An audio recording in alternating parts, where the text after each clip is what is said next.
Assalamualaikum warahmatullahi wabarakatuh. Saya Safri Arzani Sugiharto Putri dengan NIM 192231050.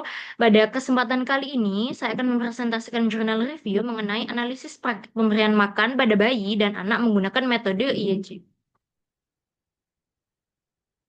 Berikutnya merupakan identitas jurnal utama yang digunakan. Berikutnya merupakan tujuan dan subjek penelitian, di mana tujuan penelitian yakni untuk mengevaluasi praktik pemberian makan pada bayi dan balita berusia 2 hingga 18 bulan berdasarkan pedoman WHO tahun 2021. Nah, selain itu penelitian juga bertujuan untuk mengidentifikasi berbagai faktor yang berkaitan dengan praktik pemberian makan. Sedangkan untuk subjek penelitian yakni 167 ibu yang berasal dari etnis Arab yang dipilih melalui metode convenient sampling, di mana untuk kriteria inklusi ibu antara lain yakni berusia 19 hingga 40 tahun, sedang hamil pada trimester ketiga, mengandung bayi tunggal, serta tidak mengalami penyakit kronis. Nah, sementara itu, bayi yang diikutsertakan ini harus merupakan bayi yang cukup bulan dan tidak memiliki penyakit berat. Berikutnya merupakan metode penelitian di mana untuk desain studi itu data dikumpulkan secara longitudinal untuk mengikuti perkembangan ibu serta anak sejak trimester ketiga kehamilan hingga anak berusia 18 bulan pada 6 titik waktu yang telah ditentukan, yakni pada trimester ketiga kehamilan, saat persalinan, ketika anak berusia 2 bulan, 6 bulan, 12 bulan, dan ketika 18 bulan. Nah, selanjutnya pengukuran praktik IECF di mana indikator pemberian ASI dievaluasi dan juga indikator tentang pemberian makanan pendamping ASI juga dievaluasi. Berikutnya merupakan analisis data, di mana analisis datanya sendiri ini dilakukan menggunakan software IBM Stata versi 26, di mana indikator pemberian ASI serta pemberian MPASI ini dilaporkan dalam proporsi untuk setiap kunjungan. Nah, untuk menilai hubungan antara indikator YCF dengan faktor-faktor seperti karakteristik sosiodemografis, gaya hidup ibu, faktor kehamilan, faktor serta faktor anak ini dilakukan melalui analisis regresi logistik sederhana dan berganda. Berikutnya merupakan hasil dari penelitian di mana untuk indikator praktik menyusui, inisiasi menyusui dini atau IMD ini tergolong tinggi, yakni 84,3%. Nah, namun praktik ASI eksklusif masih rendah yang nilai 32,9% pada bayi berusia di bawah 6 bulan. Kemudian untuk indikator pemberian MPASI, di mana pada usia 6 bulan, hanya 4,3% bayi yang mencapai minimum dietary diversity. Berikutnya merupakan faktor yang berhubungan dengan praktik IECF di mana inisiasi menyusui dini ini lebih besar pada ibu yang berusia 25 hingga 30 tahun, melahirkan secara normal serta berstatus ibu rumah tangga.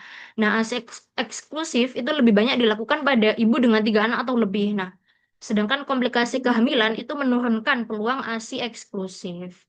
Kemudian berikutnya merupakan hubungan antara ASI dengan kualitas MPASI di mana anak yang tetap disusui pada usia 12 bulan ini memiliki peluang yang lebih besar untuk mencapai minimum dietary diversity dan juga minimum acceptable diet pada usia 18 bulan. Berikutnya merupakan kelebihan dan kekurangan dari metode, di mana untuk kelebihannya sendiri yakni IECF ini merupakan metode standar global yang komprehensif untuk memantau praktik pemberian makan bayi dan anak. Dan juga dapat memberikan gambaran menyeluruh mengenai praktik pemberian makan anak, memungkinkan deteksi dini risiko malnutrisi, dan juga berperan penting dalam optimalisasi gizi pada 1000 HPK. Nah, namun untuk kekurangannya itu bergantung pada data 24-hour recall sehingga rentan terhadap bias ingatan. Kemudian juga indikator ini tidak sepenuhnya mencerminkan kecukupan zat gizi secara kuantitatif. Kemudian pemenuhan indikator dapat berbeda antara proporsi dan juga implementasi, terutama di wilayah krisis atau konflik ini menghadapi beberapa tantangan. Berikutnya merupakan validitas dan reliabilitas dari metode itu berdasarkan penelitian yang dilakukan oleh Saxena et al. Pada tahun 2022, indikator IGF ini dinilai memiliki validitas yang baik untuk mengevaluasi praktik pemberian makan bayi dan anak di tingkat populasi karena mampu merepresentasikan pola konsumsi serta praktik menyusui secara menyeluruh. Nah, Selain itu, penelitian oleh Kim et al. Pada tahun 2023 menunjukkan bahwa indikator-indikator pada IECF ini memiliki reliabilitas yang cukup baik. Namun, pelaporan oleh ibu bayi tetap berpotensi mengalami bias ingatan. Berikutnya merupakan potensi bias dan cara mengurangi bias. Yang pertama yakni untuk potensi biasnya sendiri yakni ada recall bias, social desirability bias, self selection bias, dan juga indikator IHCF ini menggambarkan pola konsumsi pada hari sebelum wawancara sehingga tidak dapat mencerminkan pola makan harian anak dan menimbulkan potensi misclassification terhadap indikator seperti MDD atau MAD. Nah, untuk itu, terdapat beberapa cara untuk mengurangi bias-bias tersebut, di mana yang pertama yakni melakukan pelatihan kepada enumerator secara intensif, kemudian menggunakan alat bantu visual seperti buku foto makanan yang mencantumkan ukuran porsi, dan juga menekankan kepada responden bahwa data data yang dikumpulkan ini hanya mencakup konsumsi makanan pada hari sebelumnya.